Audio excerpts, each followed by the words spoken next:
Jennifer from the Worcester branch of the Wayne County Public Library, and for today's Tuesday Crafternoon, I would like to show you how to make fabric flowers that you can then use for pins or decorations for hats or whatever you might be interested in.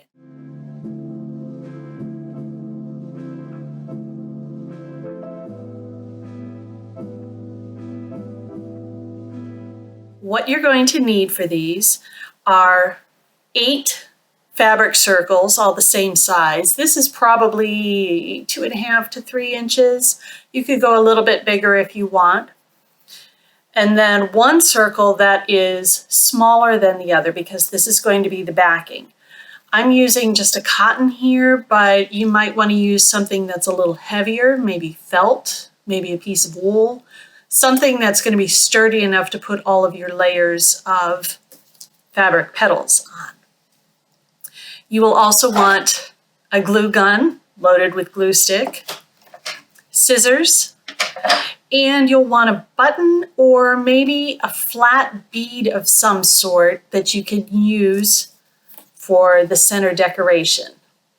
And if you want to make a pin out of it, you can find little pin backs at the craft store or fabric store that you can use for this as well. So let's get started. So the first thing we want to do is take all 8 of these fabric circles that we're using for the petals, and we're going to fold them to create the petal and the fluffy effect in the pin. So first we're going to fold these in half,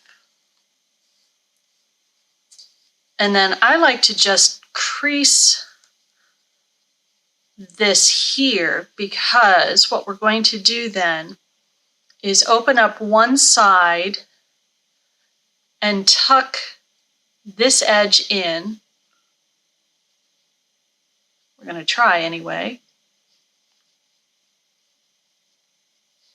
Hold that in place and then tuck the other side in as well. And then just kind of crease that with your fingers. So what you have is like this little pocket with folds in the middle. Now, through the magic of video technology, I already have all of the others folded because I did this ahead of time. And I want to make this a little quicker for going ahead and putting it together. So here's our small circle that's going to be the back. I've got the glue gun heated up, and I am going to start with one big dot of glue here in the middle.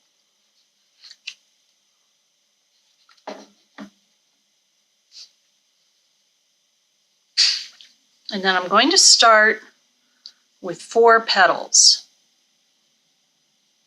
So one on one side, one on the other,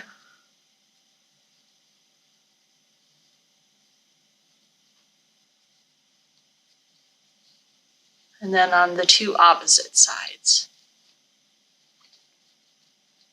All right, so we've got those down.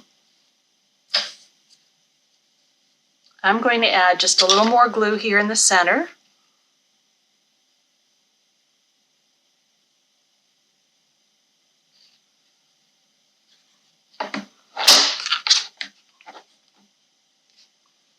Because what we're going to do next is another layer, but these are going to be offset.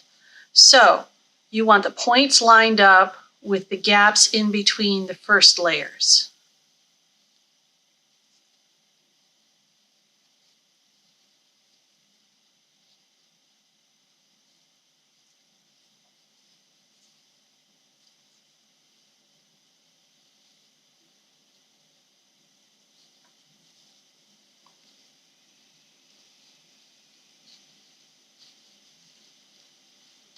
All right, and then what we want to do is add one more bit of glue on top, and this is where we're going to add the button or the flat bead that is going to be, like the center of the flower. Sorry, I can't glue and talk at the same time. So there we go. You just press it all together and then you can pull off those dried strings of glue. Now my folds were a little bit off, so this isn't the neatest, but it still works for a pretty, it's called a French poof. And then I could just glue a pin back to the back if I wanted to, or sew this onto something. Now, the other kind that I'm not going to show you in detail, I'm just going to show you how the second flower, see, this was the first flower, that's the French poof. This flower is the pinwheel. And this differs in that you're going to be laying these down one by one, layering them around. And we actually fold and cut those a little bit differently. So we start with the same, folded in half. And then we're going to fold it again in half.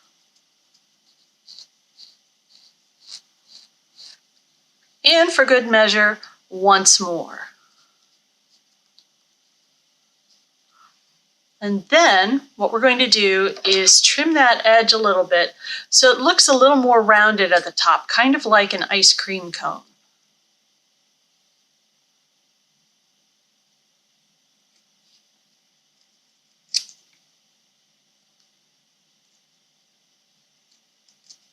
You want to go carefully, make sure you're getting through all of the layers. So see, we've rounded it just a little bit. And then you can open it back up and it looks more like a heart.